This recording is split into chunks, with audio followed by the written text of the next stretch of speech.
नमस्कार प्रिय विद्यार्थियों, योग दर्शनम यूनिट फर्स्ट के सेकंड लेसन में आपका स्वागत है।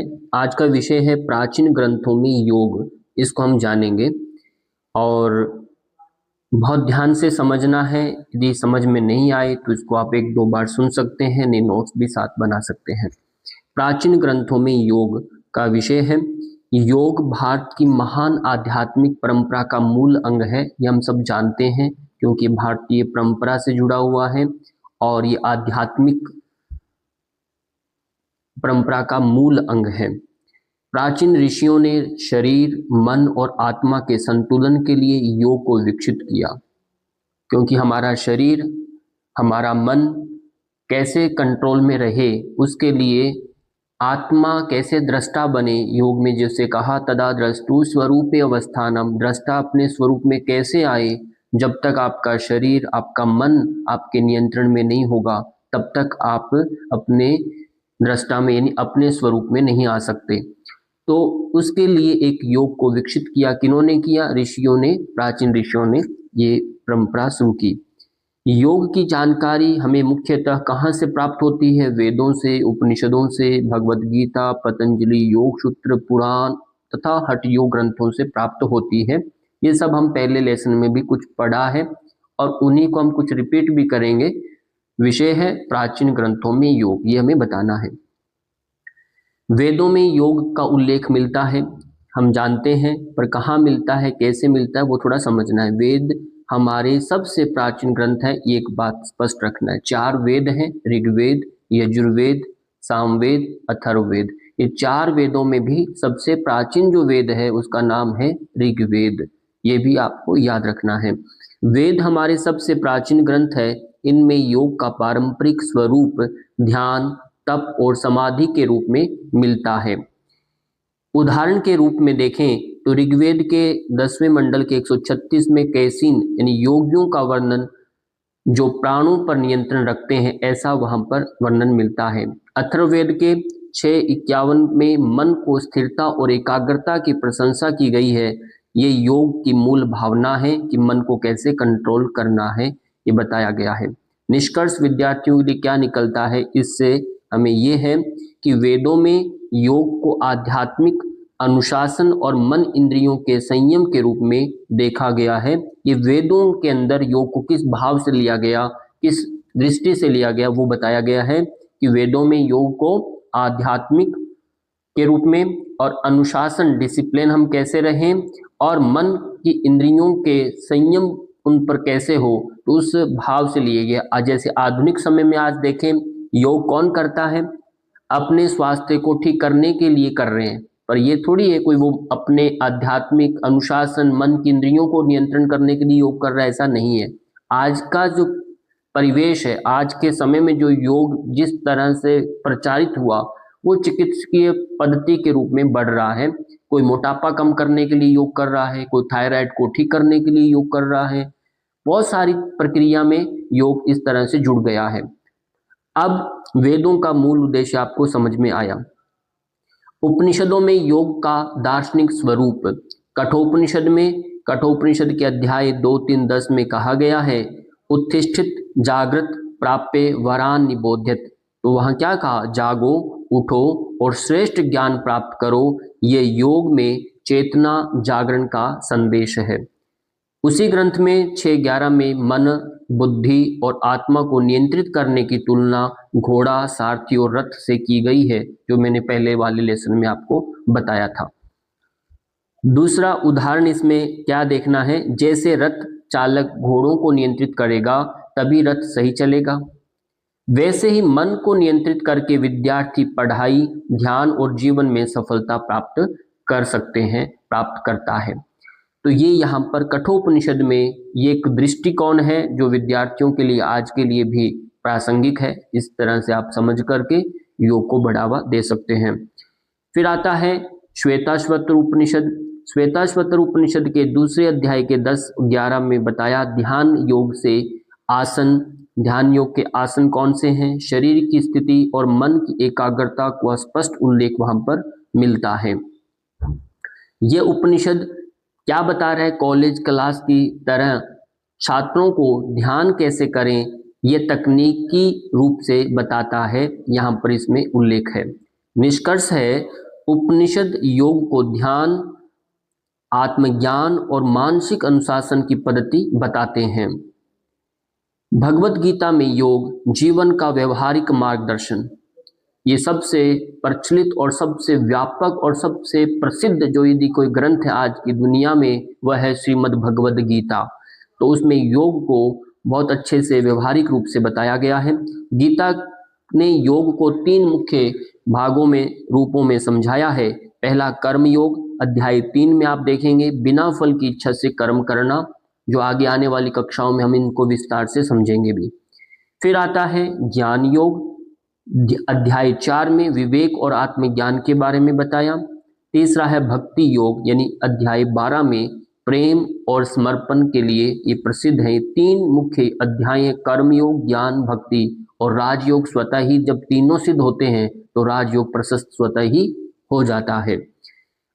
उदाहरण है विद्यार्थियों के लिए, क्या है, छात्र जब परीक्षा की तैयारी मन लगाकर और बिना तनाव के करता है तो वह कर्म योग है। अब कर्म योग का उदाहरण है ये, यदि आप किसी को बताएं तो इस प्रकार से बता सकते हैं। और जब वह सही गलत का निर्णय कर पाता है तो वह ज्ञान योग कहलाएगा।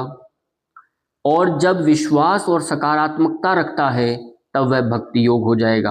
यानी एक व्यक्ति की सफलता के पीछे उसे कड़ी मेहनत यानी बिना फल की इच्छा के पूर्णतया से अपनी ओर से तैयारी भी करनी पड़ेगी।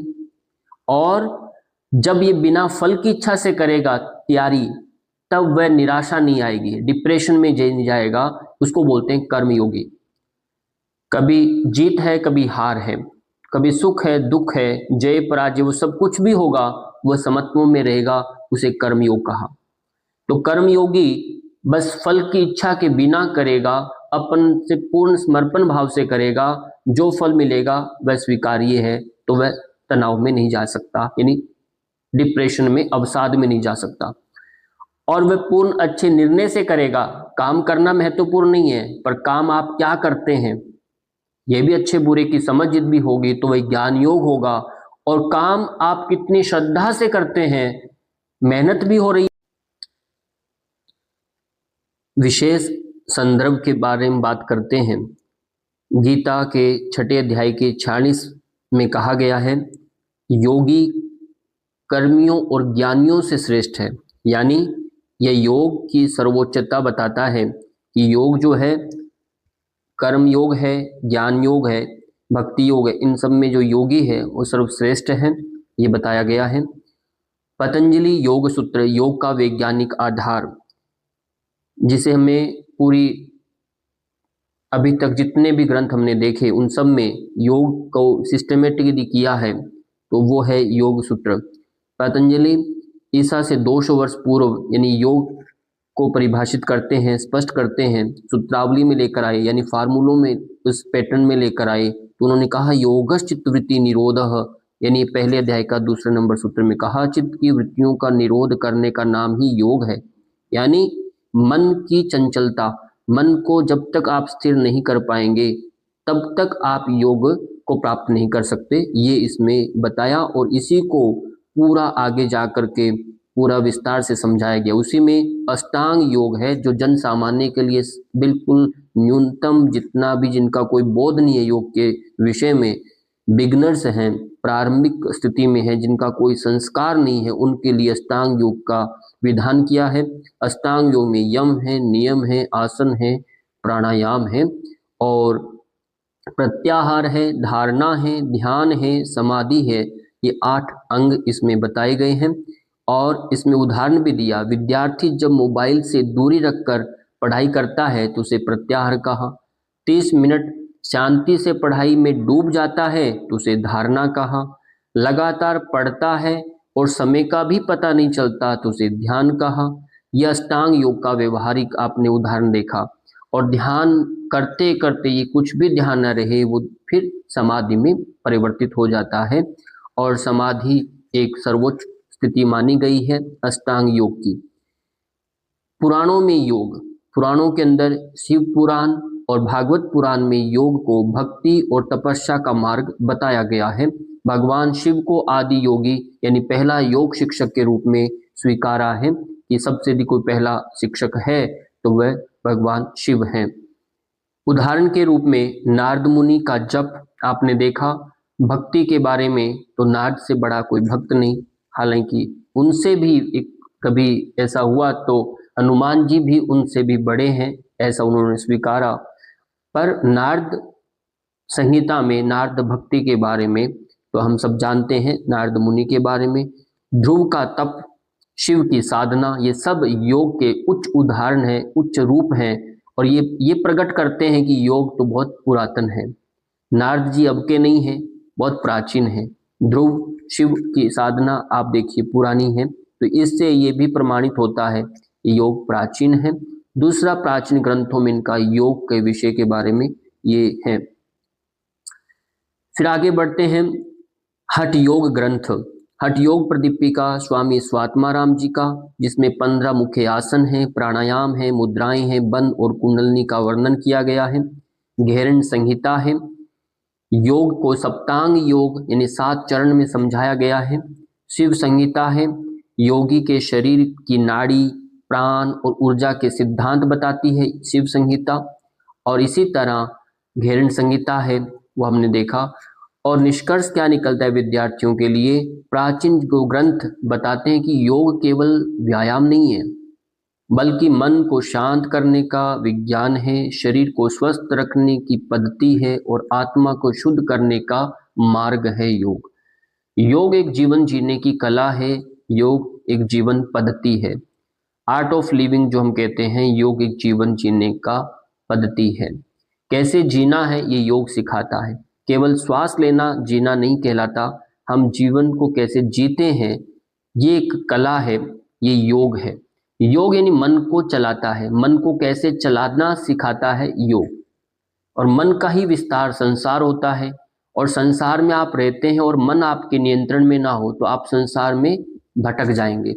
तो संसार में रह करके आप कैसे राज करें, आप इसमें राजयोगी कैसे बने और संसार रूपी सागर को कैसे पार करें, तो उसमें एक यदि नौका का काम करता है तो वह योग है। तो इसलिए योग का बड़ा महत्व है जो हमने भी समझा। वेदों में योग की शुरुआत मिलती है, ये हमने देखा, प्रारंभिक वेदों से मिलता है रेफरेंस के रूप में यानी टेक्स्ट के रूप में।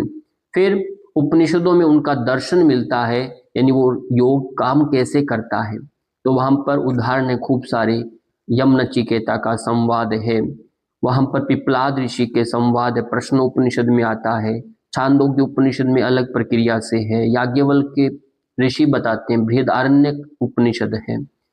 तो इन उपनिषदों में अलग अलग प्रकार से पंचकोश का सिद्धांत बताया गया, वरुण का भृगु का संवाद है। तो ये सब क्या बताते हैं, दर्शन है। तो उपनिषदों में योग का दर्शन बताया, गीता में जीवन का मार्ग बताया, आप कर्म योग का मार्ग अपना सकते हैं, भक्ति का, ज्ञान का, जो आपको सुलभ लगे वह अपना सकते हैं। पतंजलि में पूरा विज्ञान है, यानी योग दर्शन में तो पूरा विज्ञान आ गया, तो बहुत साइंटिफिक है, वैज्ञानिक है, तो इस प्रकार से बताया। और हठयोग ग्रंथ जितने हैं जो भी हमने देखे 3 मुख्य, तो उनमें से सब में व्यवहारिक ज्ञान बताया, आसन कैसे करने, शुद्धि क्रियाएं कैसे करनी, वो एक प्रैक्टिकल है। क्योंकि जब तक शरीर शुद्ध नहीं है तो मन शुद्ध नहीं होगा, मन शुद्ध नहीं है तो आपका विचार व्यवहार वो सब शुद्ध नहीं होने वाला, तो अंतःकरण पवित्र नहीं होगा, तो आप अपने को जान नहीं सकते। पर आधुनिक समय में योग का प्रक्रिया अलग हो गया।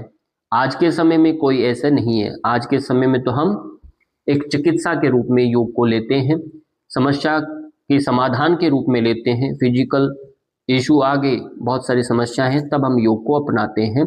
कोई आत्मा परमात्मा के मिलन के लिए योग नहीं करता, परंतु प्राचीन ग्रंथों में जो योग का महत्व बताया गया है, योग का जो प्रक्रिया है वो पृथक है, इसलिए चिकित्सा में भी सहयोग करता है, क्योंकि मन पर काम करता है, और मन जब ठीक होता है तो शरीर अपने आप स्वस्थ होने लगता है। तो मन का मेन मुख्य रोल रहता है। तो ये असाध्य रोगों में भी योग का बड़ा महत्व है। तो इसी के साथ आपका बहुत बहुत धन्यवाद। नमस्कार।